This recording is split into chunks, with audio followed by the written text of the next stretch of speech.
resultado que eu lhe mandei. Você vai dar uma olhada. Olha aqui, ó. Nesse item bem aqui, ó. Lei Federal número 8429 de 92 e suas alterações. Ele colocou aqui das disposições gerais. O que isso significa, gente? Que ele quer, em tese, de você conhecimento sobre as disposições gerais da lei. Pegue o seu PDF, no seu PDF não, no seu edital esquematizado, grifa lá que a gente está iniciando aqui. E aí, aqui embaixo, ele coloca no 4.2 os atos de improbidade. E é isso que nós vamos trabalhar na aula de hoje, tá bom? Perceber quem mais estiver por aqui.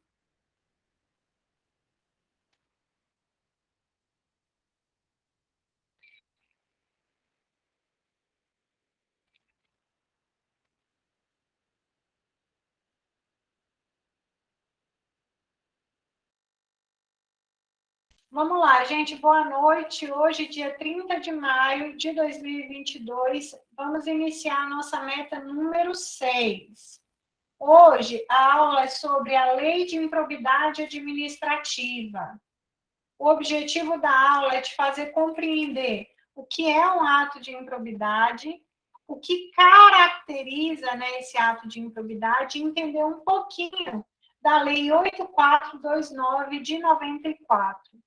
Antes de trabalhar, né, propriamente a lei, é importante que você abra, por favor, nesse momento, o seu artigo 37, parágrafo 4º da Constituição.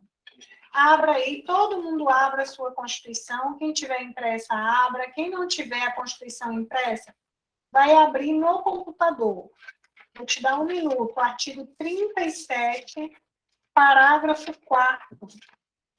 É o tempo de estar recebendo os colegas que estão chegando depois do horário. Artigo 37, todo mundo pegue aí a Constituição, no parágrafo 4º. Artigo 37, parágrafo 4º.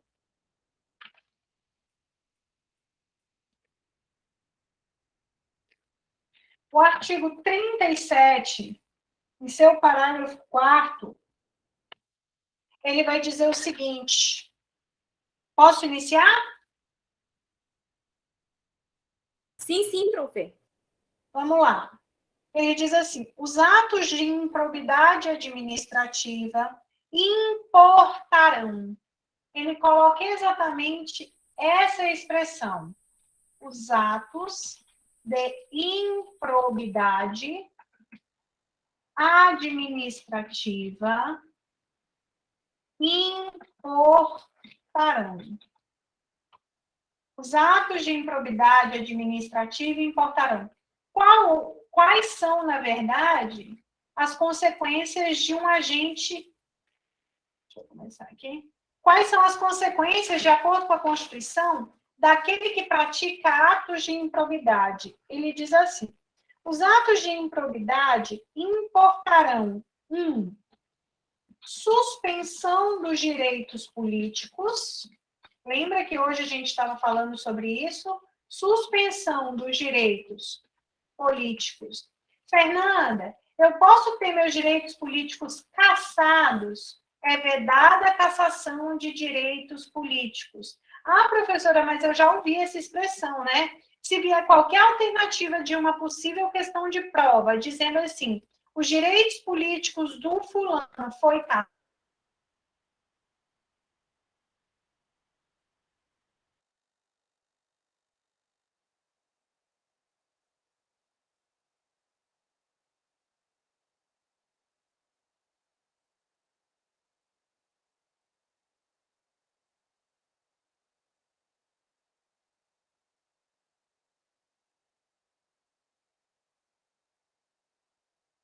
Travou só para mim? Não. Aqui travou também. Aqui também.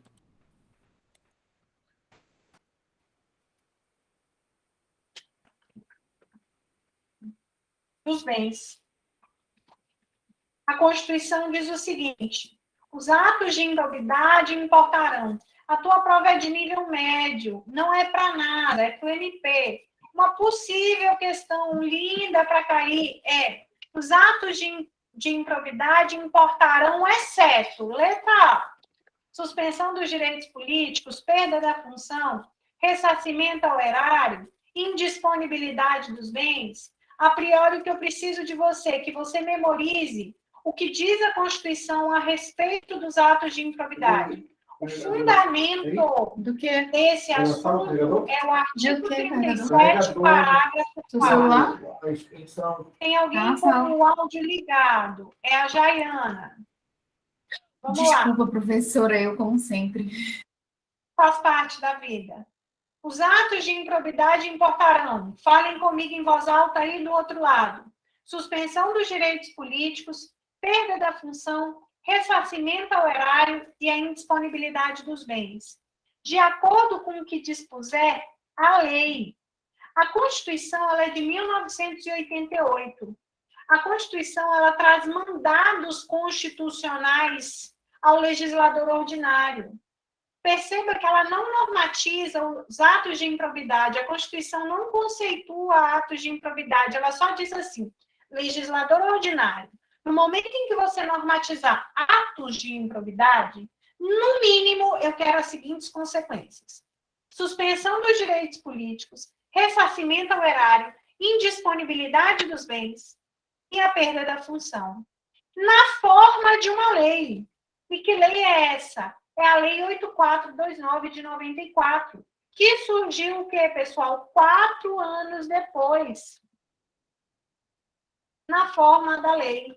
E no final ele coloca assim, ó, sem prejuízo da ação penal cabível. Ou seja, um ato de improbidade pode gerar uma possível ação penal. Professora, a senhora está querendo dizer que todo ato de improbidade é crime contra a administração? Não. Eu estou dizendo que todo crime contra a administração é caracterizado como ato de improbidade. Professora, eu não entendi, olha para mim. Um ato de improbidade, prestem bastante atenção, é independentemente o quê, pessoal? Caracterizado como crime? Não, preste atenção. O ato de improbidade pode ser crime. Todo crime é um ato de improbidade, mas nem todo ato de improbidade vai ser caracterizado como crime. Lembrando que não há crime sem lei. Não teria como o legislador tipificar todas as condutas ímprobas possíveis e tipificar no Código Penal. Então, eu te chamo a atenção para a gente finalizar esse primeiro momento e você entender. É a Constituição que normativa o tipo. A Constituição traz um mandado constitucional ao legislador ordinário para que, no momento em que fosse normatizar atos de improbidade, que, no mínimo, concedesse como consequência perda da função, ressarcimento ao erário, indisponibilidade dos bens, ok? E suspensão dos direitos políticos na forma de uma lei, e sem prejuízo de uma possível ação penal. Ele pode responder na esfera de improbidade e na esfera do direito penal. Até aqui tudo bem? Professora, eu preciso memorizar o artigo 37, parágrafo 4º. Mais uma vez, para finalizar esse item, eu vou ler daqui do meu lado e você vai ler aí do outro lado. Ele diz o seguinte: os atos de improbidade administrativa importarão na suspensão dos direitos políticos, na perda da função pública, na indisponibilidade dos bens e no ressarcimento ao erário, na forma e na gradação prevista em uma possível lei, sem prejuízo da ação penal cabível. Até aqui, alguma pergunta, alguma dúvida, ou você me permite dar andamento? Tudo ok, professora. Pessoal, quando a gente fala assim, Fernanda, eu entendi o 37, parágrafo 4º, mas se me questionarem, o que é um ato de improbidade? Essa é a pergunta, o que é um ato de improbidade? E eu te chamo a atenção para o seguinte, não há um consenso doutrinário a respeito do conceito do que vem a ser improbidade administrativa. Os autores divergem em relação a essa noção. Alguns autores sustentam que a probidade, olha aqui, não improbidade. A probidade é um subprincípio do princípio constitucional da moralidade administrativa, ou seja, da moralidade surge o termo probidade. Outros autores sustentam que a moralidade e a probidade, ou a imoralidade e improbidade, são palavras sinônimas, sendo a improbidade administrativa uma violação do princípio da moralidade. É uma tese de um grande doutrinador brasileiro, que é o José dos Santos Carvalho Filho e a Maria Silva Zanella de Pietro. Eles entendem que improbidade seria uma violação da moralidade. Isso porque, no latim, improbitate significa imoralidade, ou seja, prática de atos imorais. E no dicionário é comum a relação entre imoralidade e improbidade. Assim, essas expressões, elas se confundem. Logo, a doutrina que traz essa relação não está equivocada no sentido absoluto do termo. Contudo, alguns doutrinadores defendem que o termo improbidade é mais amplo do que imoralidade. E eu te chamo a atenção dessa possível assertiva de prova. O termo improbidade é muito maior do que o termo imoralidade. Assim, imoralidade e improbidade não seriam, em tese, palavras sinônimas. Eu te chamo a atenção para o seguinte. Essa tese parte da noção consagrada na lei. Por que a gente pode afirmar que a moralidade, a improbidade, ela é um termo mais amplo do que imoralidade? A própria Lei 8429, ao prever os atos de improbidade, exemplifica a afronta à moralidade. Ela coloca várias situações que caracterizam o que? A improbidade, e uma das situações é violação ao princípio da moralidade. Deixa eu aceitar quem está entrando. Olha lá, acompanhe, por favor. Olha aqui. Isso porque na lei há atos de improbidades que estão previstos tanto no artigo 9, 10 e 11. De acordo com o artigo 11 dessa lei, são atos de improbidade os atos que atentam contra os princípios da administração pública, entre eles a moralidade. Logo, é um ato de improbidade o ato que viola a moralidade, assim como também o é um ato que venha violar o princípio da legalidade, da publicidade. A improbidade é, portanto, uma violação a todo e qualquer princípio aplicável à administração pública. Quando eu falo assim, improbidade, violar a lei, violar o direito, é o termo que a doutrina usa, chamado de princípio da juridicidade. Prof, o que diz o princípio da juridicidade? Ele é uma ampliação do princípio da legalidade.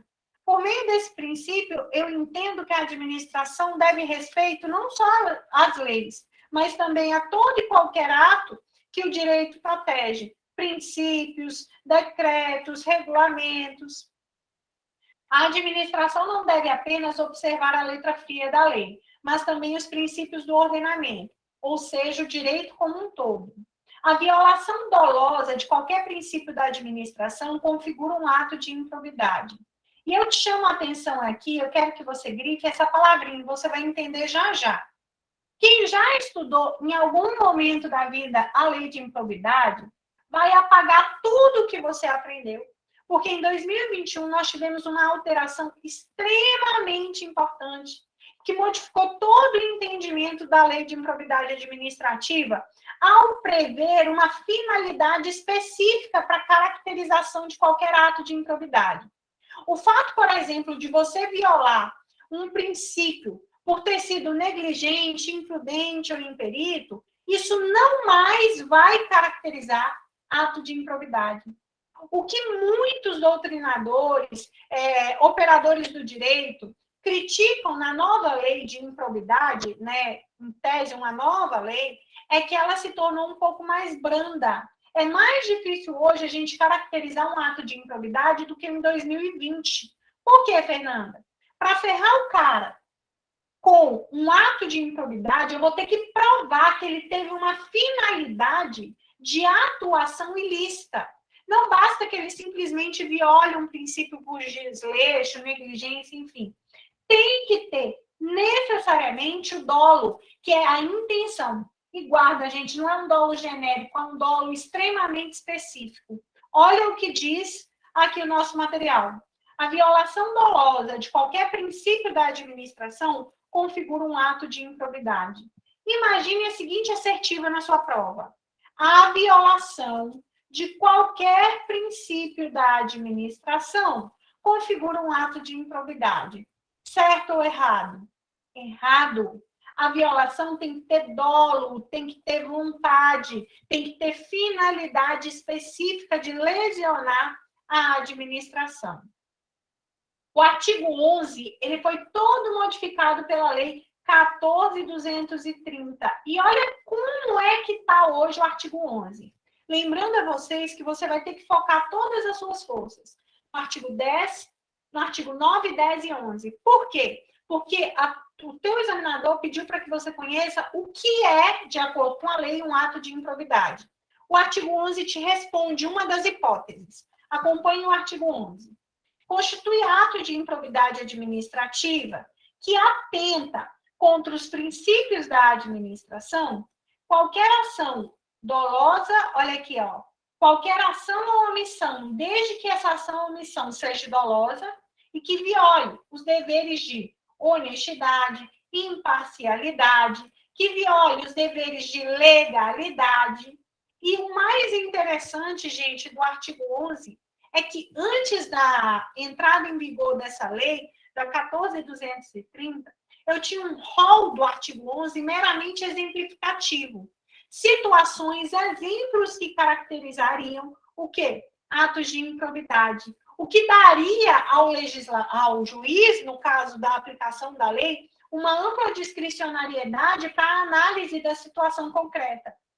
Agora, a nova lei de improbidade, ela trouxe um rol no artigo 11 taxativo, nós vamos ver em momento oportuno. Agora, só é improbidade aquilo que está escrito na lei. Olha o que ele coloca. Constitui ato de improbidade administrativa que atenta contra os princípios da administração a ação ou omissão dolosa que viole os deveres de honestidade, de imparcialidade e de legalidade, caracterizada por uma das seguintes condutas. E aí a lei vem exemplificando. Eu quero te chamar a atenção para esse artigo 11, lindo para cair na prova. Hoje, o artigo 11 não traz um rol exemplificativo de situações que caracterizam a improbidade. Ele traz necessariamente um rol, olha aqui, taxativo. Ressalte-se que, a partir da redação do artigo 11, pode-se perceber que, ainda que uma conduta ofenda um princípio administrativo como a legalidade, se essa conduta não está descrita em um dos seus incisos, não será considerado um ato de improbidade. Olha o que ele disse aqui. Fernanda, violar a legalidade necessariamente hoje é ato de improbidade? Não. Olha aqui. Se não tiver descrito o que taxativamente nos incisos do artigo 11, por mais que eu viole a legalidade, eu não estarei diante de um ato de improbidade. Vou falar com mais calma. O artigo 11 traz uma das hipóteses de atos de improbidade. E diz o seguinte: constitui ato de improbidade que atenta contra os princípios da administração, ação ou omissão dolosa, não admite a modalidade culposa, que viole os deveres de honestidade, de imparcialidade e de legalidade, caracterizada por uma das seguintes condutas. Ou seja, só vai ser se tiver devidamente descrito na lei de improbidade. Até aqui, você entendeu o que eu falei? Ou você tem alguma pergunta? Professora, sobre o princípio da juridicidade ainda, que a senhora falou que é a ampliação do princípio da legalidade. Ah, sim, obrigada. Modernamente, gente, a gente entende que a administração ela não deve respeito só à legalidade, respeito à lei em sentido estrito, aquela lei amplamente debatida do Congresso. Hoje, a administração ela deve respeito não só à lei, mas como a todo o ordenamento jurídico como um todo, incluindo os princípios que regem o direito. Eu quero te chamar a atenção para o termo improbidade versus o termo ilegalidade. Será, Fernanda, que toda conduta ilegal, ou seja, toda conduta contrária à lei, é um ato de improbidade hoje?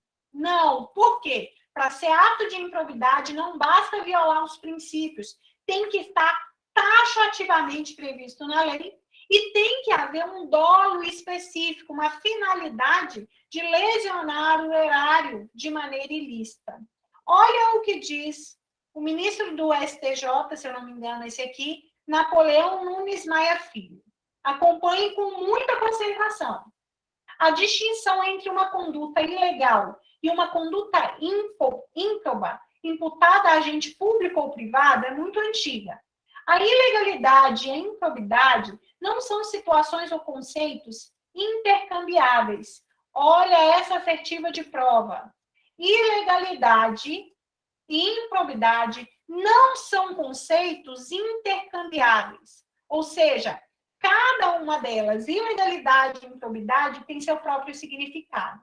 A improbidade é uma ilegalidade qualificada. Olha isso aqui. Pelo intuito mauzão, nocivo do agente, atuando com desonestidade, malícia, dolo ou culpa grave. Para que haja improbidade, o sujeito tem que agir com desonestidade, malícia, dolo, intenção e culpa grave. Em outras palavras, nem todas as vezes que o agente praticar um ato ilegal, ele terá cometido um ato ímprobo. Para que o ato ilegal seja considerado ímprobo, exige-se um plus, que é o quê? O dolo, olha aqui, o intuito de atuar com desonestidade, malícia, dolo ou culpa grave. A confusão entre os dois conceitos existe porque o artigo 11 da lei prevê como ato de improbidade qualquer conduta que ofenda os princípios da administração. Gente, eu te chamo a atenção que essa decisão dele é de 2014, quando a lei ainda não tinha sido alterada.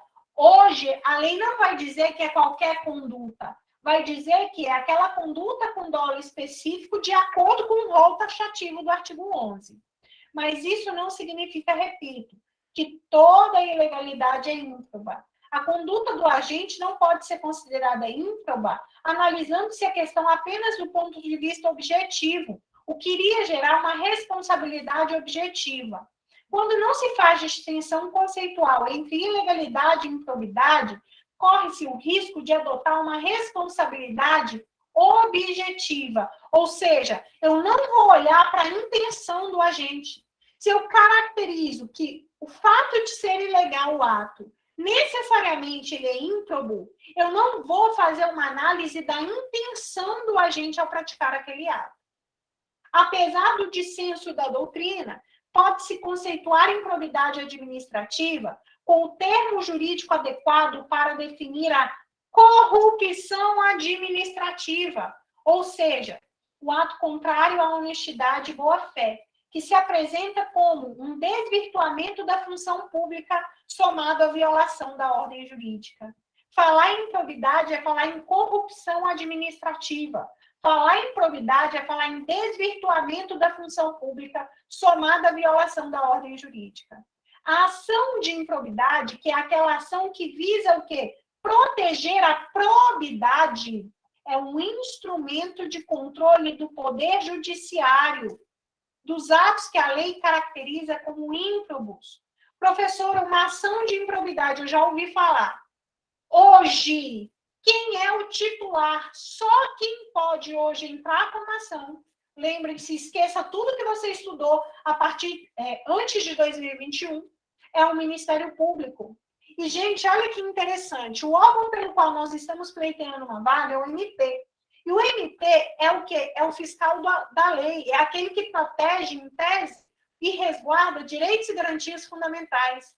Por meio de uma ação de improbidade, o MP vai o quê? Vai chamar o judiciário a atuar para que possa cessar uma lesão ou ameaça de lesão à moralidade administrativa. Por meio do quê, Fernanda? Por meio de uma ação que vai gerar uma responsabilidade para aquele que pratica o ato de improbidade. Prof, eu posso praticar ato de improbidade? Ainda não sou servidor. Em regra, não. Necessariamente, a gente vai ter que ter uma ação ou omissão de um servidor para que alguém venha a ser responsabilizado nessa esfera. Até aqui, eu lhe pergunto, alguma dúvida? Olhem para cá. Queridos alunos, uma coisa que eu quero muito te chamar a atenção, e quero que você tente retirar dessas aulas qual que é o meu maior objetivo. O meu maior objetivo é te ensinar a estudar. Perceba que eu estou pegando um PDF e estou fazendo a leitura com vocês. As metas diárias é você, imagina você sozinho, lendo esse PDF, grifando tudo, anotando. Entenderam? Olha lá, atenção. Conceito inelástico de improbidade administrativa. Para a primeira turma do STJ, conceito de improbidade é inelástico. Olha essa expressão. Ou seja, o que isso significa? Não pode ser ampliado para abranger situações que não tenham sido contempladas no momento da criação da lei. Eu não posso elasticidar. De acordo com um recente precedente do STJ, a lei de improbidade administrativa tem um sujeito específico, o agente público frente à coisa pública a que foi chamado a administrar. A lei de improbidade está, pessoal, protegendo a coisa pública do agente público que foi chamado a administrar. Eu tenho um informativo 573 que diz assim, acompanhe. Não ensejam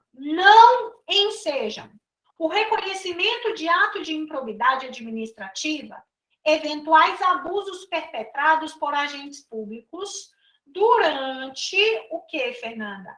A abordagem policial, casos ofendidos pela conduta sejam particulares que não estejam no exercício da função pública. Olhem aqui, eventuais abusos perpetrados por agente público durante uma abordagem policial, casos ofendidos pela conduta sejam particulares, que não estavam no exercício da função, não caracteriza ato de improbidade. O sujeito vai ser responsabilizado na esfera penal, na esfera administrativa, inclusive com uma possível demissão, mas na esfera de improbidade, não. Por quê? Porque, de acordo com o STJ, o agente público, ele só é responsabilizado na esfera de improbidade quando ele agir contrariamente a coisa pública específica. O policial, em regra, quando ele age com abuso de poder contra um particular, ele não está diretamente afrontando a coisa pública. O que seria um ato de improbidade? Ato que viole, que deteriore alguma coisa, que viole a administração. Acompanhe essa decisão do STJ. O fato de a probidade, probo, ser honesto, o fato de a probidade ser atributo de toda atuação do agente público pode suscitar o equívoco interpretativo de que qualquer falta por ele praticada, por si só, representaria quebra desse atributo. Fernanda, qualquer falta cometida pelo agente é ato de improbidade? De acordo com o STJ, não.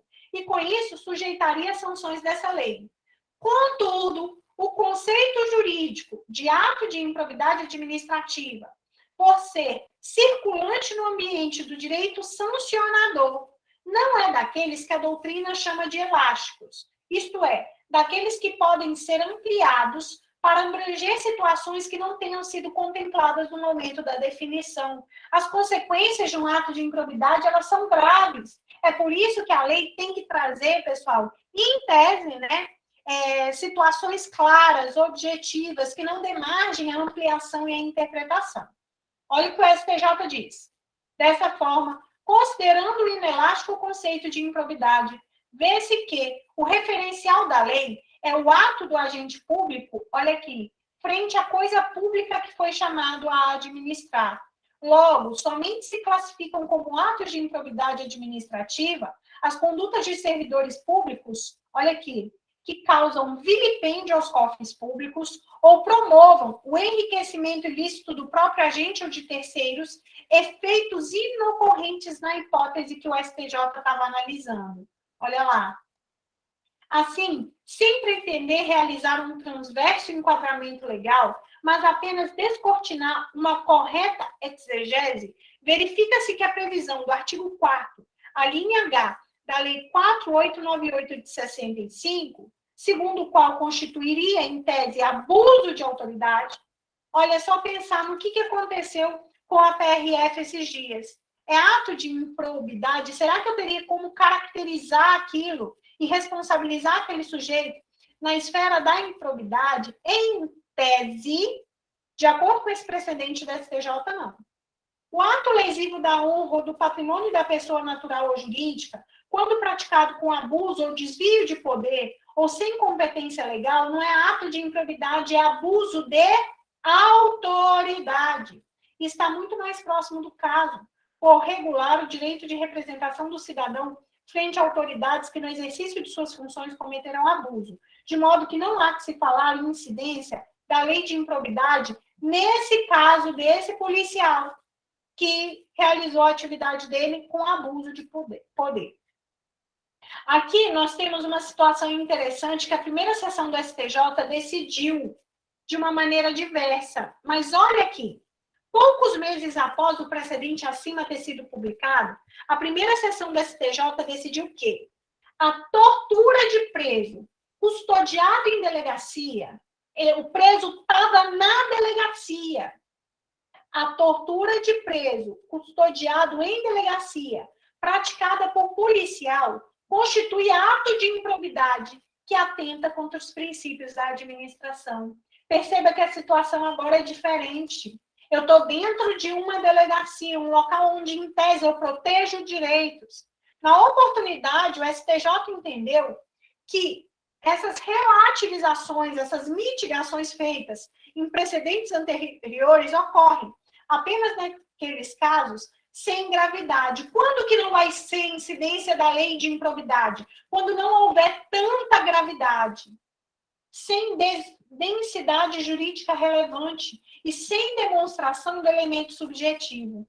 Pessoal, eu tenho que demonstrar, para caracterizar a improbidade, que eu desejo, eu tenho a finalidade específica de o quê? Por meio de um ato ilícito, violar a probidade. Desta forma, na presente decisão, foi possível aplicar a lei de improbidade, pois, além de atingir a pessoa vítima, alcançou simultaneamente interesses caros à administração em geral, às instituições de segurança pública em especial e ao próprio Estado democrático de direito. Até aqui, alguém tem alguma pergunta, algum questionamento? Por que nessa lei eu estou tendo tanto carinho com vocês? Amanhã a gente vai fazer a análise pontual da lei seca. Hoje é só uma aula introdutória. Por quê? Primeiro, porque uma ação de improbidade é uma das principais atuações do Ministério Público e pode ser objeto de uma possível questão dissertativa. Ele te colocar uma situação hipotética e perguntar para você a respeito daquela situação e a atuação do Ministério Público em situações que violem a moralidade. Então, a gente vai trabalhar com muito carinho essa parte introdutória da lei. Olha aqui, por favor, a continuação. Nós temos o informativo 577, que vai dizer o seguinte: injustificável pretender que os atos mais gravosos à dignidade da pessoa humana e dos direitos humanos, entre os quais se inclui a tortura, praticados por servidor público, quanto mais policial armados, sejam punidos apenas no âmbito disciplinar civil e penal, afastando-se a aplicação da lei de improbidade. Isso, de acordo com os nossos tribunais superiores, seria injustificável. Eu não aplico a lei em tese, de acordo com os tribunais superiores, se e somente se aquele ato não gerar o quê? Uma consequência muito grave. Eu vou ler de novo. Injustificável pretender que os atos mais gravosos à dignidade e aos direitos humanos, entre os quais se inclui a tortura, praticado por servidor público, quanto mais policial armado, sejam punidos apenas no âmbito disciplinar, como a pena de demissão, civil, reparação do dano, e a penal. E não faz sentido, de acordo com os tribunais superiores, se afastar o quê? A aplicação da lei de improbidade administrativa. Eventual punição administrativa do servidor faltoso não impede a aplicação das penas da lei de improbidade administrativa, porque os escopos de ambas as esferas são diversas. Olha aqui, o cara faltou no trabalho. Ele vai ser o quê? Penalizado na esfera administrativa, mas a esfera de improbidade. A esfera de improbidade, muitos entendiam que seria a esfera civil, mas não é. Eu tenho, pessoal, ação de natureza civil, ação de natureza administrativa, ação de natureza penal e a improbidade. Eventual punição administrativa do servidor faltoso. Eu puni aquele que faltou. Não impede a aplicação da lei de improbidade. Porque os escopos de ambas as esferas, improbidade e administrativa, são diferentes. E as penalidades da lei, elas são mais amplas. Você já aprendeu que quais são, no mínimo, de acordo com o direito constitucional, as penalidades da lei 8429? Suspensão dos direitos políticos, ressarcimento ao erário, perda da função e a indisponibilidade dos seus bens. A lei 8429, olha que lindo para colocar em uma redação.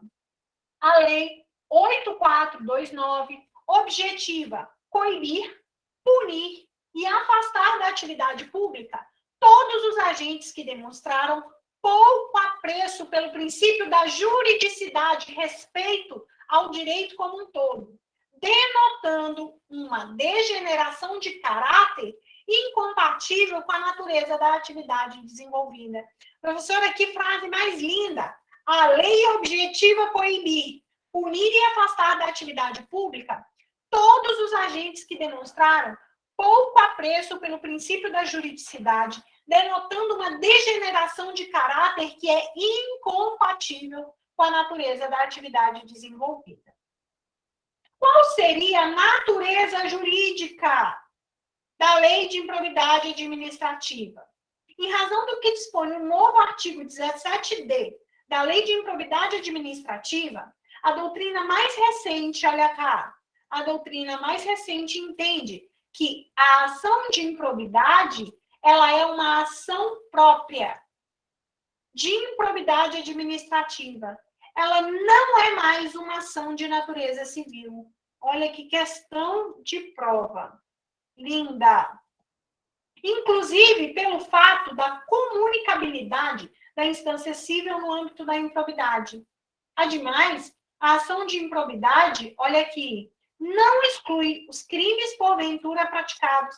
Ah, prof, ele já respondeu pelo ato de improbidade, ele não vai mais responder pelo crime? Vai. Devendo o ilícito penal ser processado mediante a ação penal. A mesma conduta também pode considerar uma infração administrativa, ou seja, uma infração funcional, sendo processado por meio de um PAD. Se lhe for questionado na hora da prova qual a natureza jurídica da ação de improbidade, ela é uma ação própria, independente. Ela não mais é uma ação de natureza civil. Ela é uma, o quê? Ação própria que não exclui os crimes porventura praticados. Para entender essa independência das instâncias, nós temos aqui uma análise dessa independência. E eu te chamo a atenção com bastante concentração para a leitura desse dispositivo aqui. Uma mesma conduta pode dar origem a 3 ações diferentes: a ação civil, a ação penal e o processo administrativo disciplinar. E também decisões diferentes. Pode ser que na esfera civil você tenha uma decisão, na esfera penal você tem outra decisão e na esfera disciplinar outra. Em regra, uma decisão não influencia na outra. Em regra, em razão do que a doutrina chama de independência das instâncias. Assim, como a aplicação das sanções decorrentes da prática de ato de improbidade administrativa ocorre em processo judicial autônomo em relação às demais esferas de responsabilização, a doutrina afirma que a apuração do ato de improbidade independe do resultado nos processos civil, penal e administrativo. Isso porque, em regra, as diferentes instâncias punitivas, elas são o quê, pessoal? Independentes entre si, de modo que o resultado em uma não depende das demais. Olha lá o que diz o informativo 576. A condenação pela Justiça Eleitoral ao pagamento de multa por infringência às disposições contidas na Lei das Eleições não vai impedir, o cara já foi penalizado pela Justiça Eleitoral. Isso não impede a imposição de nenhuma das sanções previstas na Lei de Improbidade Administrativa. Guardem essas informações. A condenação pela Justiça Eleitoral ao pagamento de multa por infringência às disposições contidas na Lei das Eleições não impede a imposição de nenhuma das sanções previstas na Lei 8429 de 92, inclusive da multa civil, pelo ato de improbidade decorrente da mesma conduta. Uma mesma conduta pode gerar diversas responsabilidades. Ressalte-se que a lei que mudou totalmente o que, pessoal? Reformulou a Lei 8429, ela foi alvo de muitas críticas. Ressalte-se que a Lei 14.230 de 2021 reformou grande parte da Lei de Improbidade, sendo alvo de críticas por supostamente abrandar a Lei de Improbidade. Hoje, gente, com essas alterações, é mais difícil responsabilizar alguém por atos de improbidade. Ok? Deixa eu receber aqui. Continuando. Sobre o assunto, a lei acima tratou de trazer algumas hipóteses de interferência de instâncias. Olha aqui, qual é a regra? É a independência. Mas tem exceções? A lei de improbidade trouxe algumas exceções. Fernanda, a regra é que as instâncias elas não se comunicam. As instâncias são independentes. Mas a lei de improbidade trouxe exceções. Vamos ver as exceções. No que se refere ao que foi dito acima, a recente reforma na lei trouxe uma mudança no artigo 21, tendo sido incluído o parágrafo 4º, que estabelece que existirá justamente uma interferência da instância penal na improbidade administrativa. Regra é, não existe, mas a reforma na lei trouxe exceção. Vamos ver? Existirá justamente uma interferência da instância penal na improbidade administrativa. Em qualquer hipótese de absolvição penal, imagina que o cara, por aquele mesmo ato, tenha sido condenado na esfera penal por uma decisão colegiada. Não é por um juiz de primeiro grau, não. Tem que ser uma decisão colegiada, diz a nova lei. Fernanda, que é uma decisão colegiada? Vai fazer prova de nível médio do MP, não te interessa nesse momento. Guarda essa informação. Se o sujeito, por aquela mesma conduta, foi responsabilizado na esfera penal e na esfera de improbidade, e na esfera penal ele foi absolvido por uma decisão colegiada, na esfera de improbidade, ele também vai ser absolvido. Fernanda, e se for uma decisão penal qualquer? Isso não vai ter interferência. Guardem esse dispositivo.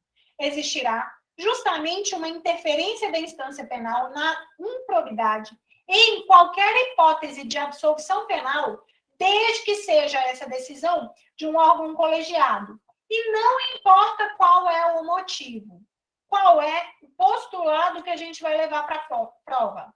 A absolvição penal sempre impedirá a propositura de ação de improbidade, desde que seja decidida por um órgão colegiado. E não importa o motivo dessa absolvição. Alguém tem alguma dúvida nesse ponto?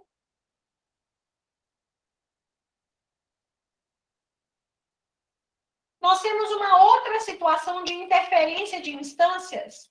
Quando nós estivermos diante do ressarcimento ao erário, olha o que diz esse item. Haverá interferência da instância administrativa na cível, segundo o parágrafo 3º do artigo 17b. Eu tenho que necessariamente ouvir o Tribunal de Contas acerca do valor do dano a ser ressarcido no prazo de 90 dias. Olha aqui, eu estou na esfera de improbidade, ok? O Tribunal de Contas está lá na esfera administrativa. Eu tenho que saber quanto é que eu vou pagar, quanto será o ressarcimento. E diz a lei que é necessariamente obrigatório a oitiva do Tribunal de Contas acerca do valor do dano a ser ressarcido na esfera da improbidade administrativa. E qual que é o prazo? Prova ama prazo. Lembrando que eu estou te apresentando o conteúdo hoje, amanhã a gente analisa a lei. O prazo que o Tribunal de Contas tem, olha lá, 90 dias. E, por fim, eu tenho uma outra situação de interferência.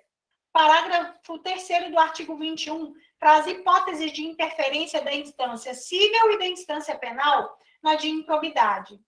Todas as vezes, olha lá, que uma sentença civil ou uma sentença penal, olha lá, as sentenças cíveis e penais produzirão efeitos em relação à ação de improbidade quando essas sentenças cíveis ou penais concluírem que não houve o fato. Fernando, imagina que o sujeito foi absolvido e o motivo da absolvição foi inexistência da conduta ou negativa de autoria. Se houver, pessoal, uma decisão na esfera civil ou uma decisão na esfera penal dizendo não existe a conduta, não foi esse sujeito, necessariamente haverá o quê? Uma interferência na esfera de improbidade. Alguém tem dúvida? Pergunta? Posso continuar? Pode continuar, prof. Regra. Independência das instâncias. A lei de improbidade administrativa, ela traz exceções.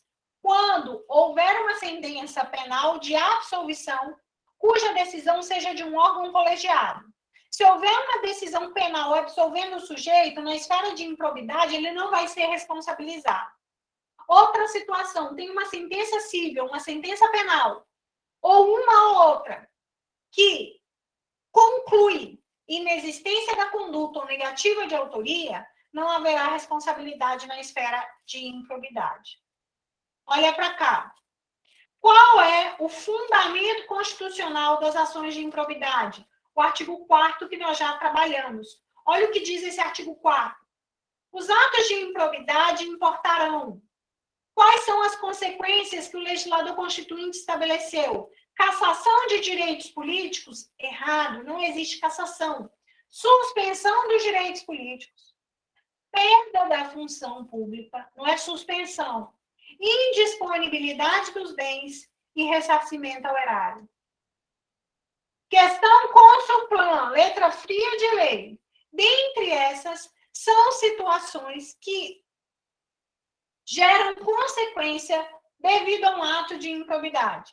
Suspensão dos direitos políticos, perda da função, indisponibilidade dos bens e ressarcimento ao erário. Queridos, olha que questão linda se você tiver que dissertar a respeito de improbidade administrativa. Primeiro parágrafo. A Constituição Federal de 88 estabelece como princípio basilar da República Federativa do Brasil a moralidade administrativa, ao prever expressamente no caput do artigo 37 a obediência ao princípio constitucional da moralidade administrativa. Ponto. Aliado a isso, o artigo 37, parágrafo 4º, veio estabelecendo uma obrigatoriedade ao legislador ordinário ao prever que, ao normatizar os atos de improbidade, que ele gere como consequência, no mínimo, a suspensão dos direitos políticos, o ressarcimento ao erário, a indisponibilidade dos bens e a perda da função, sem prejuízo da ação penal cabível. Ponto. Primeiro parágrafo. Porra, prof.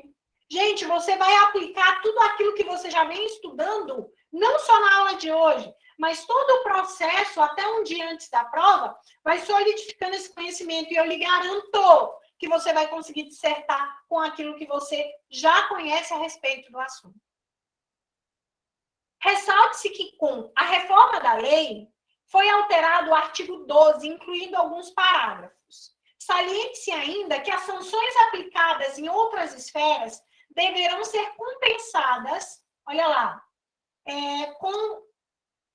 aplicadas nos termos da lei. Olha o que ele diz aqui. Sanções aplicadas em outras esferas deverão ser compensadas com as sanções aplicadas nos termos da lei de improbidade. Eu não vou ler o que dizia a lei antes, eu só quero que você foque agora no que diz a lei hoje. A aplicação das sanções previstas nessa lei. Nós vamos estudar detalhadamente a letra fria da lei. Eu vou dizer suspensão dos direitos políticos, de tanto a tanto, ressarcimento ao erário, enfim. Quando eu for aplicar as sanções, eu não preciso depender da efetiva ocorrência de dano ao patrimônio público. Fernanda, necessariamente, para que eu possa ser penalizado por um ato de improbidade, tem que ter ocorrido dano ao patrimônio? Não, porque existem atos de improbidade que não geram dano, mas afrontam determinados princípios. A aplicação das sanções previstas nessa lei independe da efetiva ocorrência de dano, a não ser quando a consequência seja ressarcimento ao erário. Você só vai ressarcir o erário se você causou ao erário algum tipo de dano. Olha lá. Independe da aprovação ou rejeição das contas pelo órgão de controle interno ou pelo tribunal ou conselho de contas. Fernanda, imagina que o Tribunal de Contas aprove as contas do prefeito. Imagina que o Tribunal de Contas aprove as contas do prefeito. O fato das contas terem sido aprovadas isenta o prefeito de ser responsabilizado na esfera de improbidade? A lei diz que não. A lei diz, mesmo que tuas contas tenham sido aprovadas, eu posso apurar tua responsabilidade na esfera de improbidade. Vou ler de novo. A aplicação das sanções desta lei independem da aprovação ou rejeição das contas pelos órgãos de controle interno ou pelo tribunal ou conselho de contas.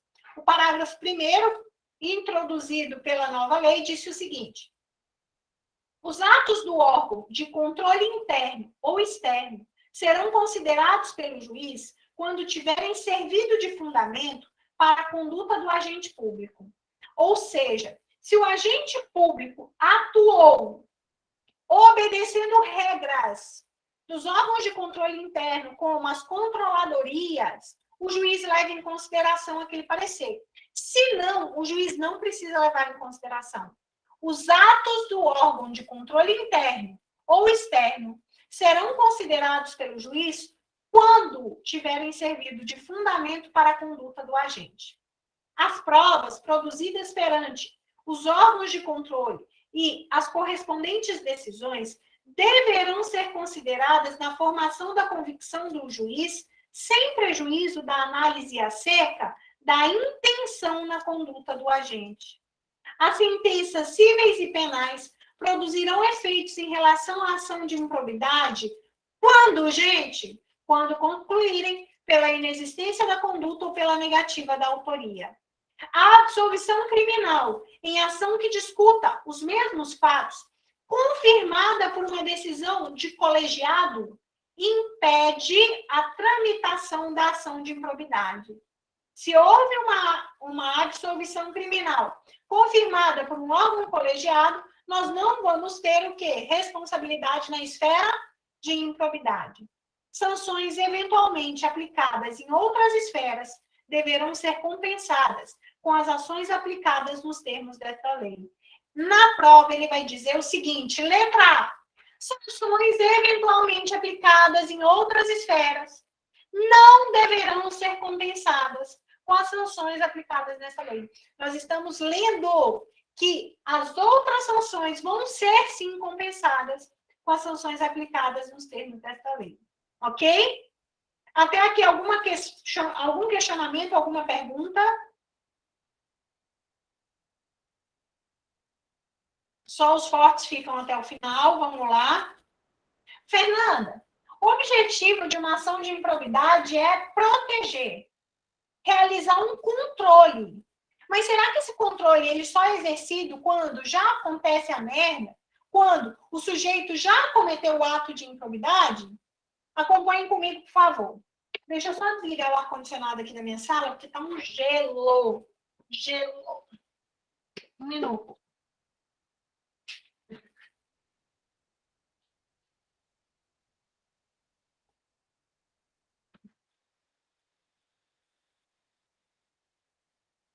Bora lá. 1.2. Controle preventivo e repressivo do ato. O poder público... Gente, eu vou começar a ler um pouco mais rápido, tá? Tu altera aí a velocidade agora do teu HD para 2.0, tá bom? Para que a gente possa ir vencendo. O poder público deve controlar os atos de improbidade, mas esse controle não precisa ser apenas repressivo, controle repressivo. Isso porque a atuação preventiva resguarda melhor o interesse público, visto que evita a prática do ato de improbidade, controle preventivo. Um exemplo de controle preventivo são o quê? As leis, os estatutos que vão estabelecer as sanções funcionais, inclusive a demissão. Há códigos de ética estabelecendo condutas esperadas dos servidores públicos, padrão de comportamento. Há regra de quarentena para alguns agentes públicos. Há ouvidoria nos órgãos públicos. Existe a atuação do MP na prevenção e na repressão, e é protagonista no sentido de reprimir a improbidade, olha que lindo. E também existe a atuação do Tribunal de Contas. Existem regras de compliance, ou seja, regras de auditoria interna dentro das empresas em geral. A lei anticorrupção diz que o sistema de compliance é um fator que atenua a sanção da empresa que praticou o ato de corrupção. Verificada a prática da improbidade, haverá o controle repressivo. Já aconteceu, que será exercido pelos 3 poderes. Eu não vou fazer a leitura com vocês, mas vocês depois, em momento oportuno, dêem uma olhada como é que funciona a atuação de cada um dos poderes. Como é que o poder executivo pode atuar, como o legislativo pode atuar e o judiciário pode atuar. O judiciário é por meio da ação do quê, pessoal? De improbidade. O que caracteriza, quais os elementos da improbidade? Eu tenho um sujeito ativo nos atos de improbidade. A regra é que o sujeito ativo é o agente público. Quando ele está no processo, o sujeito ativo, o servidor, ele é sujeito passivo. Quando ele está realizando o ato, ele é sujeito ativo. O sujeito passivo é a vítima. No processo, na ação, ele é sujeito ativo, que é o próprio Estado. Para ter improbidade, necessariamente, eu espero, encontrar um ato danoso. O elemento do sujeito subjetivo foi totalmente alterado pela nova lei. E hoje, guarda, apenas o dolo caracteriza ações de improbidade. Antes, nós tínhamos situações de conduta culposa que caracterizava ato de improbidade. Hoje, trata-se de dolo específico. O sujeito tem que ter a intenção de lesionar por meio de um ato ilícito. Nós vamos ter sanções aplicadas e eu te chamo a atenção. Com a recente reforma na lei de improbidade, foi acrescentado o artigo 1º, o parágrafo 1º, qual traz expressamente a premissa de que os atos de improbidade administrativa são aqueles, olhem para cá, guarda isso, grifa isso. Os atos de improbidade administrativa são aquelas condutas, olhem para essa expressão, dolosas, que estão previstas no artigo 9, 10 e 11, que nós vamos comer os artigos 9, 10 e 11 da lei. Os atos de improbidade são aquelas condutas dolosas tipificadas no artigo 9, 10 e 11. Para tanto, a reforma trouxe, na redação do parágrafo 2º do artigo 1º, o que seria esse dolo? A própria lei traz o que é dolo. O que é dolo, professora, de acordo com a lei? É a vontade livre e consciente de alcançar um resultado ilícito que está previsto no artigo 9, 10 e 11.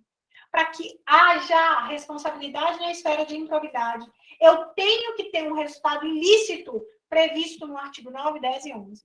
Não bastando a voluntariedade do sujeito, ou seja, não basta o dolo genérico, exige-se um dolo específico de resultado ilícito previsto na norma.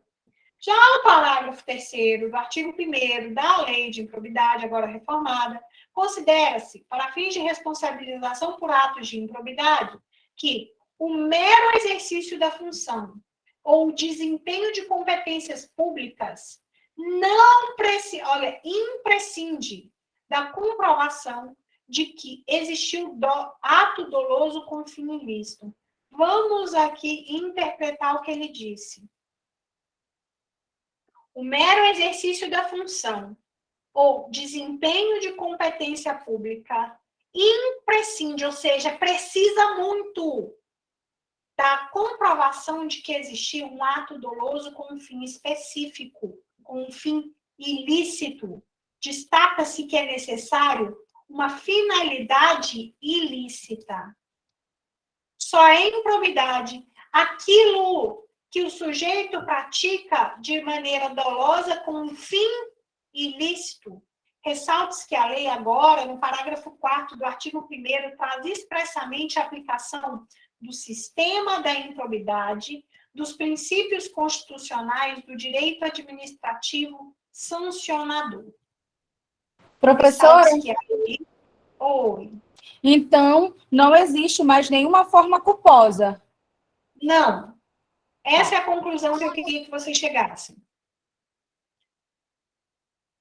Uma possível questão de prova é te fazer induzir a erro, dizendo que é possível que o sujeito pratique o ato por meio de conduta culposa, só conduta dolosa.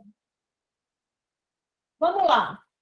Quem é o sujeito passivo do ato de improbidade? É aquele que sofre o ato. É o legitimado ativo junto ao Ministério Público para propor a ação de improbidade administrativa.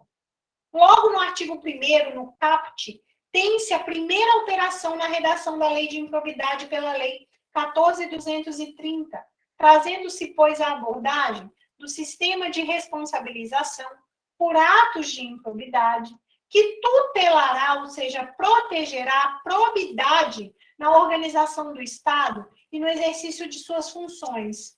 Qual que é o objetivo? Assegurar a integridade do patrimônio público e social. Por que se cria esse sistema de responsabilização por atos de improbidade?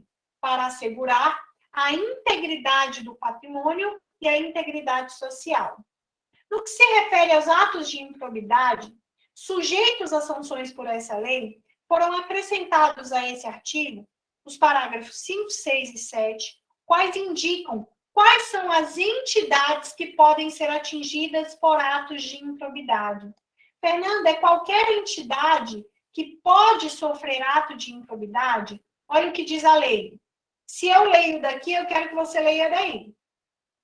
Violam a probidade na organização do Estado e no exercício de suas funções e a integridade do patrimônio público e social dos poderes executivo, legislativo e judiciário. Olha lá. Violam a probidade, ou seja, é ímprobo, violam a probidade na organização do Estado e no exercício de suas funções e a integridade do patrimônio público e social do poder executivo, legislativo e judiciário, bem como da administração direta e indireta, não importa se da União dos Estados e DF dos municípios, ou contra o patrimônio de entidade privada, que receba subvenção, benefício ou incentivo fiscal ou creditício de entes públicos ou governamentais.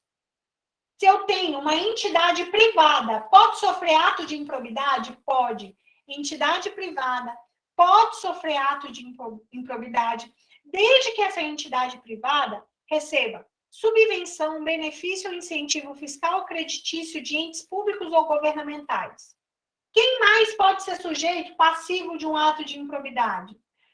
Patrimônio de entidade privada. Uma entidade privada que tenha patrimônio, pessoal, que o poder público tenha ajudado a construir. Olha o que diz a lei. Contra o patrimônio de entidade privada, para cuja criação ou custeio o erário haja concorrido ou concorra no seu patrimônio ou receita atual, limitado o ressarcimento de prejuízos, neste caso, a repercussão do ilícito sobre a contribuição dos cofres públicos. Ou seja, eu vou, no momento que tiver que ressarcir esse tipo de entidade, eu vou olhar quanto efetivamente o patrimônio público contribuiu. Eu vou ler daqui e você vai ler daí. Pega para mim, por favor, a análise do artigo 1º da lei. Olha o que diz a lei. O sistema de responsabilização por atos de improbidade administrativa tutela a probidade na organização do Estado e no exercício das funções, como forma de assegurar a integridade do patrimônio público e social nos termos dessa lei. Ou seja, essa lei nasceu para proteger a probidade na organização do Estado e no exercício de suas funções, como forma de assegurar a integridade do patrimônio público e social nos termos da lei. Consideram-se atos de improbidade. Prof, como é que eu vou saber se eu estou diante de um ato de improbidade? A gente amanhã vai analisar todos os aspectos do artigo 9, 10 e 11. Vai ser caracterizado improbidade, já te adianto, toda ação ou omissão que gere enriquecimento ilícito, prejuízo ao erário e afronta a princípios constitucionais, desde que previstos na lei de improbidade. Considera-se ato de improbidade administrativa as condutas dolosas tipificadas no artigo 9, 10 e 11 desta lei, salvo os tipos penais previstos em lei especial. Considera-se o que? Dolo? Conduta dolosa. Vou colocar aqui com outra cor. É ato de improbidade. Você vai olhar lá no dia da prova, na alternativa, se está a palavra dolo. Considera-se ato de improbidade administrativa as condutas dolosas tipificadas no artigo 9, 10 e 11 desta lei, ressalvados os tipos previstos em leis especiais. Considera-se dolo. O que é dolo? Leiam comigo em voz alta. A vontade livre e consciente de alcançar um resultado ilícito que está tipificado na lei. Artigo 9, 10 e 11. Não bastando a voluntariedade do agente. Parágrafo 3º. O mero exercício da função ou desempenho de competências públicas, sem a comprovação de que você teve o quê? O dolo de praticar um fim ilícito, afasta a incidência da lei de improbidade. Aplicam-se ao sistema de improbidade disciplinado nessa lei aqueles princípios do direito pessoal administrativo que o quê? Vai aplicar uma penalidade contraditório, ampla defesa. Os atos de improbidade violam a probidade, ou seja, a honestidade, a lealdade, na organização do Estado e no exercício de suas funções, e a integridade do patrimônio público e social, seja do Poder Executivo, Legislativo e Judiciário, olha aqui, sujeito passivo, bem como da administração direta e indireta, e não importa de qual âmbito do poder. Sujeito passivo, administração direta e indireta.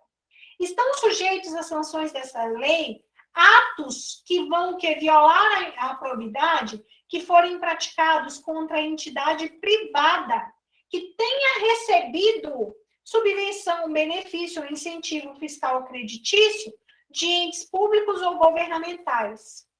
E o parágrafo 3º diz: independentemente de integrar a administração indireta, estão sujeitas às sanções dessas leis os atos de improbidade praticados contra o patrimônio de entidade privada para cuja criação ou custeio ou erário haja concorrido ou concorra no seu patrimônio ou na sua receita atual.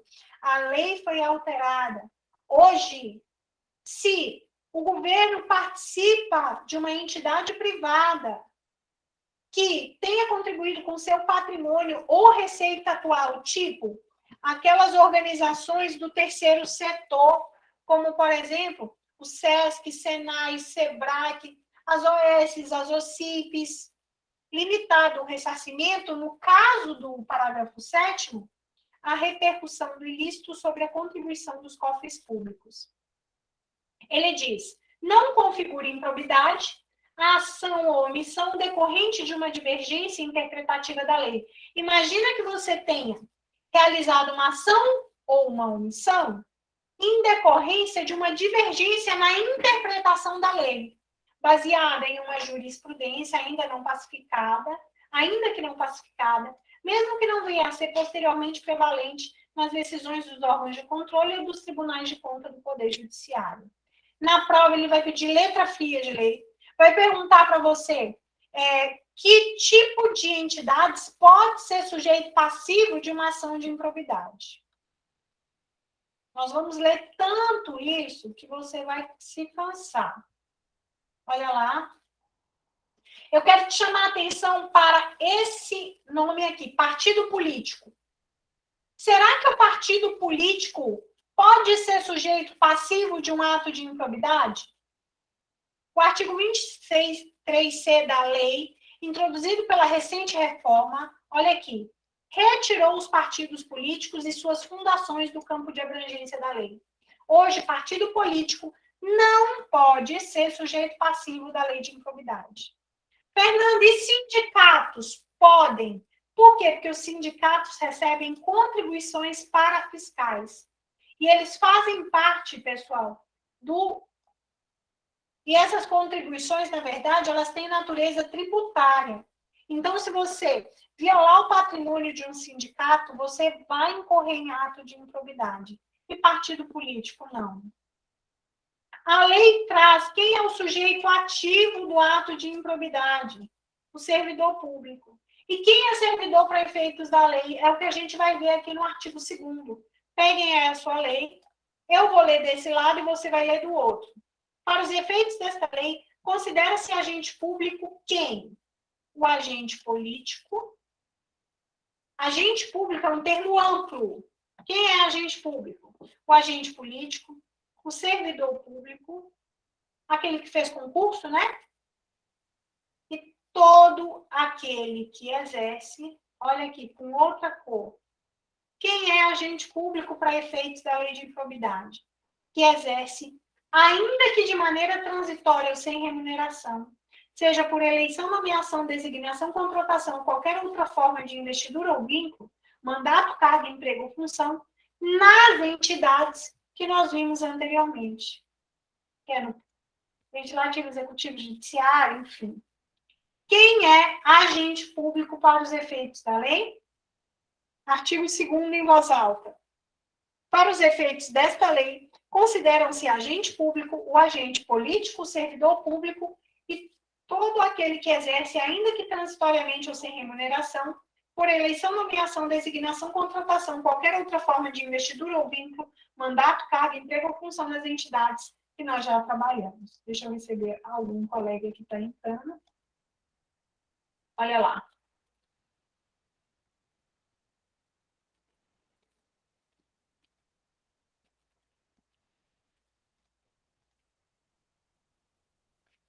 Por fim, ele coloca aqui, no que se refere a recursos de origem pública, sujeitam-se às sanções previstas nessa lei o particular.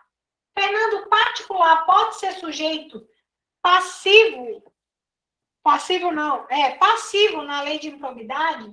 Aquele que vai ser responsabilizado? Depende. Se ele está ajudando o servidor, sim, sozinho, em regra, ele não poderia. Olha o que diz o parágrafo único. No que se refere a recursos de origem pública, sujeitam-se às sanções previstas nessa lei o particular, pessoa física ou pessoa jurídica, que celebra com a administração algum convênio, contrato de repasse, contrato de gestão, termo de parceria, termo de cooperação ou ajuste administrativo equivalente. Ok? Lembrem-se que todo aquele que exerce função pública é agente público. Não importa se o vínculo é transitório ou permanente, se a função é remunerada ou não, se o vínculo é precário ou não. Beleza? Olha aqui, eu vou te chamar a atenção. O agente político é sujeito ativo de ato de improbidade. O agente político antes não respondia na esfera de improbidade, porque ele era responsabilizado na esfera, né, de responsabilidade, ele não cometia crime de ato de improbidade, ele respondia pelos crimes de responsabilidade. E hoje foi alterado. Alguém quer fazer para mim essa leitura rapidinha, que a gente já está finalizando, pessoal? Essa primeira parte da lei de improbidade? Quem é que pode me ajudar? Eu, profe. Vai lá. Essa aqui, os agentes? No entanto, acompanha aí, ó. Não está vendo a minha tela? Beleza, professora. No entanto, antes de tal reforma, indagava-se se agentes políticos poderiam ser sujeitos ativos de improbidade administrativa, havendo alguns entendimentos na doutrina. Vejamos. Só um Sobre a minutinho. polêmica. Eu não vou ver esses entendimentos. Eu vou já jogar naquele entendimento que é o atual, tá? Olhem aqui.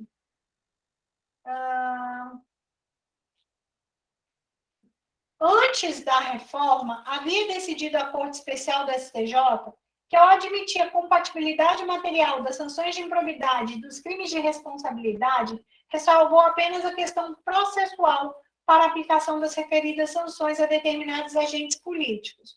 Olha essa decisão aqui.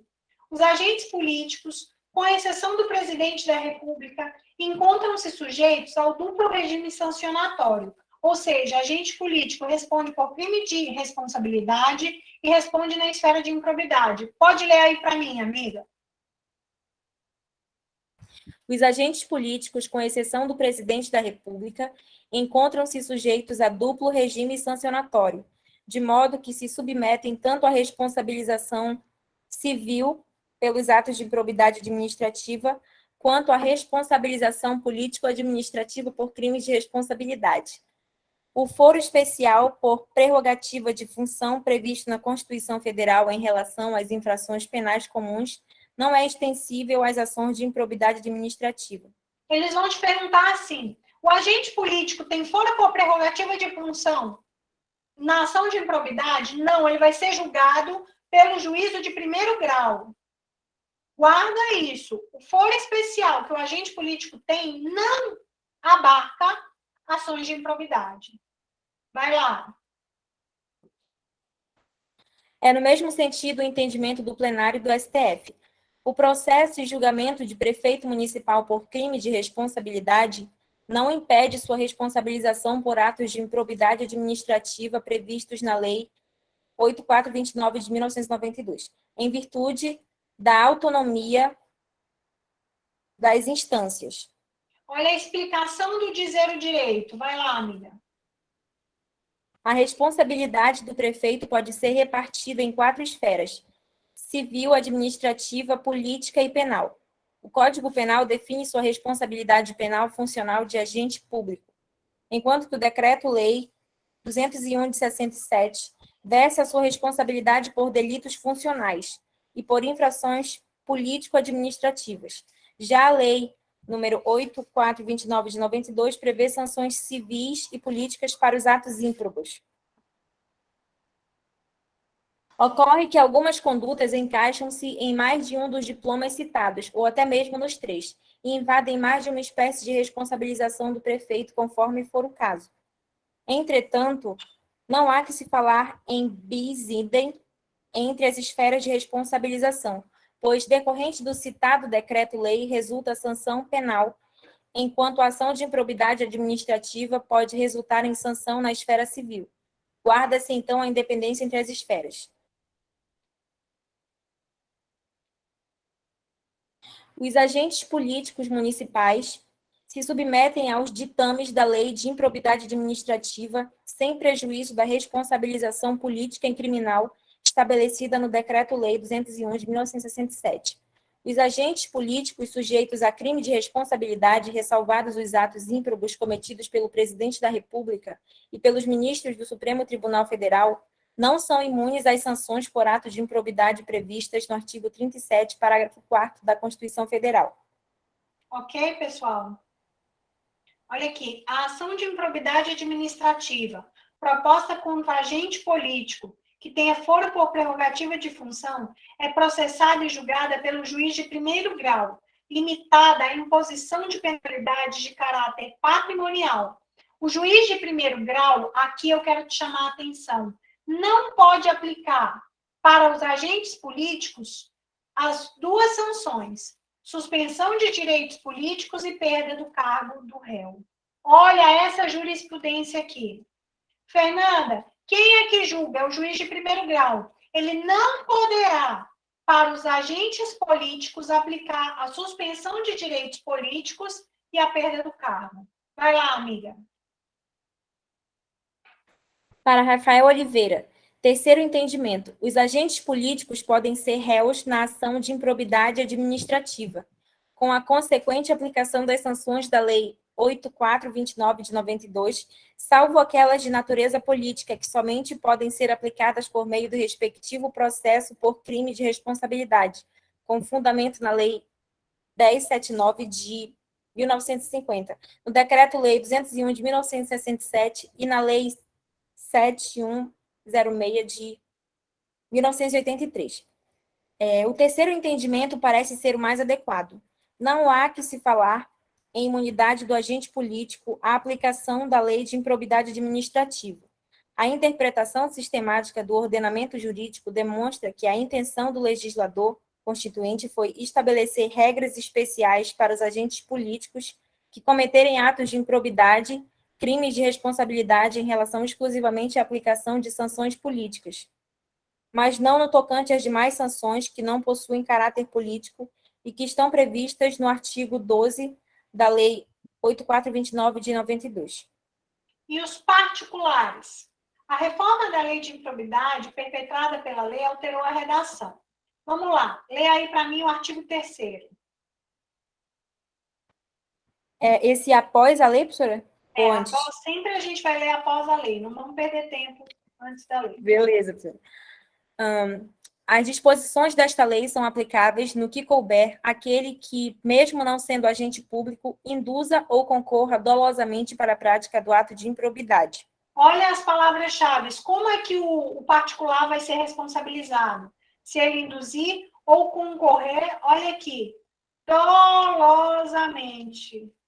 Se o particular induzir ou concorrer dolosamente para a prática do ato, ele responde por improbidade.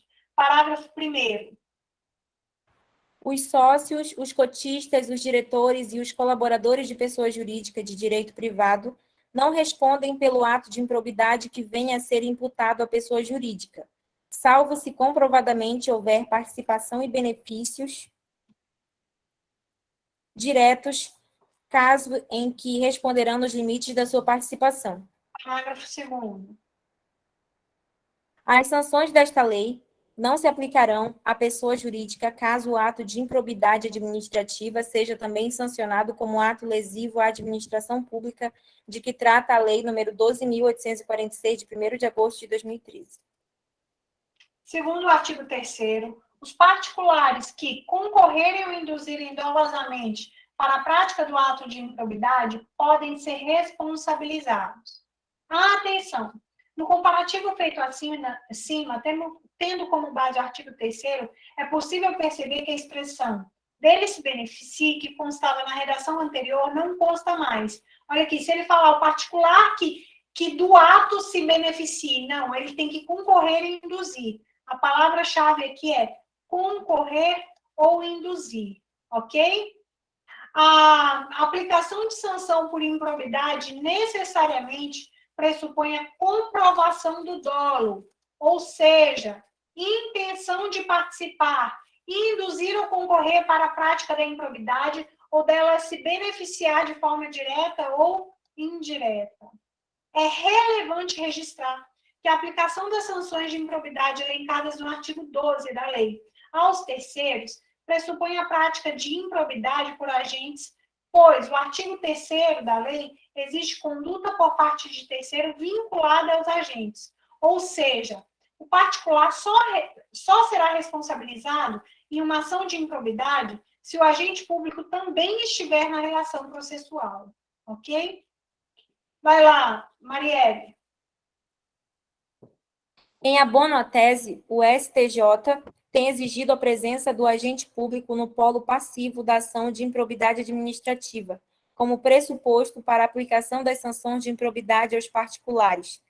Assim, a ação pode ser proposta apenas em face do agente público e do particular, mas não somente em face do particular.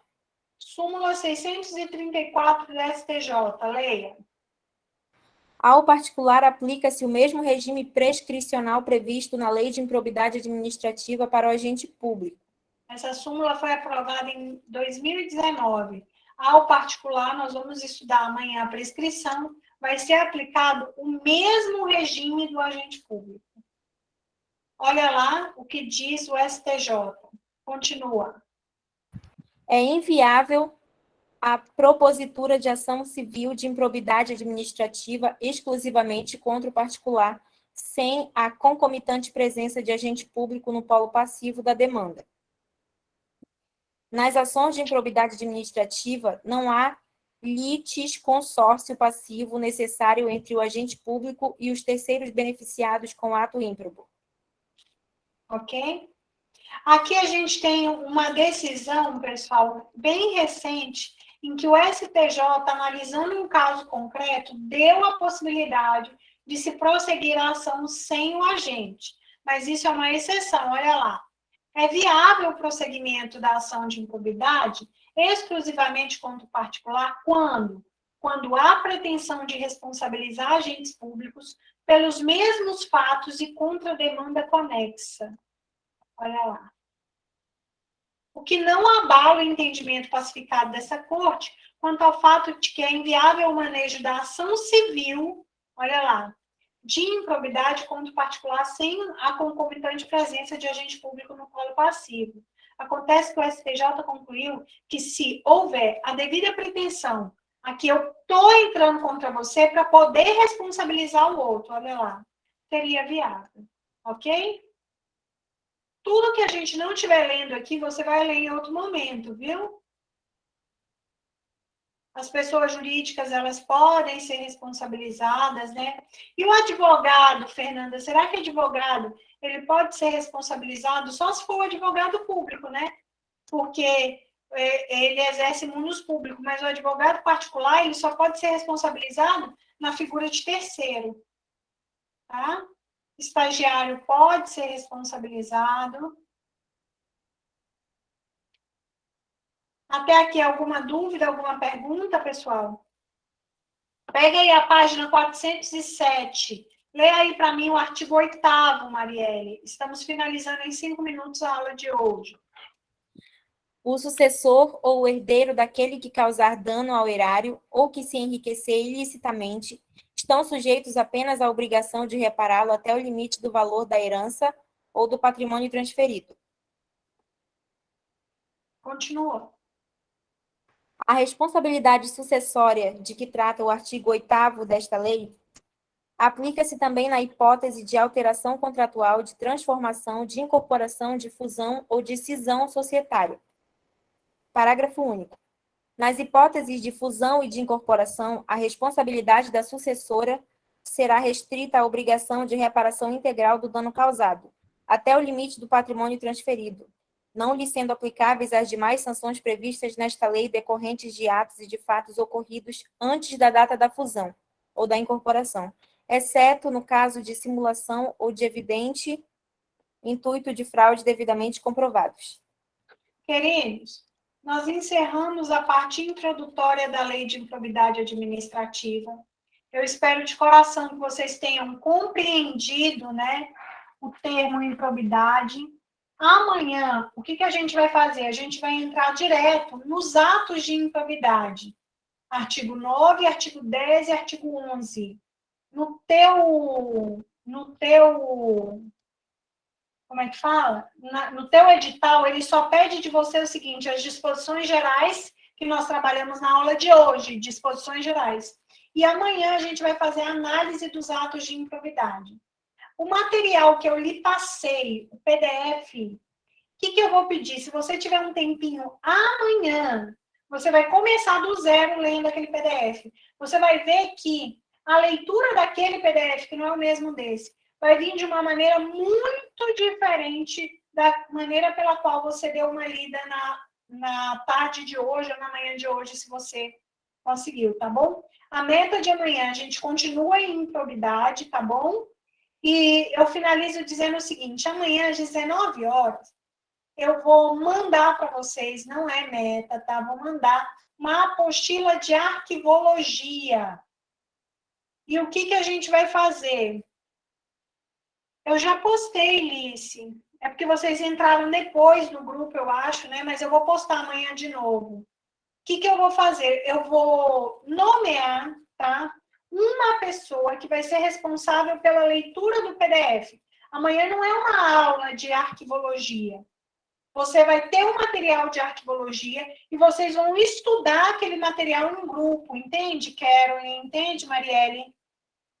Sim. Sim? Sim, prof. Então, amanhã eu vou nomear tá, o xerife da turma, e o xerife da turma vai ser o responsável pela leitura. Eu estou te ensinando como você vai estudar com seus colegas. Lendo, pontuando, não entendeu, volta, porque o PDF ele é muito autoexplicativo, tá bom? Então, amanhã vocês iniciam esse processo de arquivologia. É válido, pessoal? Assim, para a gente ir fechando o conteúdo? Por mim, sim, professora. Perfeito. Tá bom? Amanhã, então... Fernanda, Oi, meu amor. é só para me entender. No começo você vai terminar a aula de hoje e depois vai ter o restante de arquivologia, é isso? Não, eu coloquei lá no horário, tá? Eu coloquei arquivologia só para quem é de nível médio. Vai ser às 19 horas. Tá, Aí, então quem não 21 vai. e 30, eu Ah, entro. tá. Beleza, então Então, 21 e 30. aí, nesse Beleza. horário de 19 horas, quem é de nível superior, comece a se disciplinar. Vou sentar para estudar só minha parte específica. Tá bom? Beleza. Até amanhã, se Deus quiser, pessoal. Obrigada. Até amanhã, prof. Obrigada pela aula. Você é Tamo maravilhosa. juntas sempre.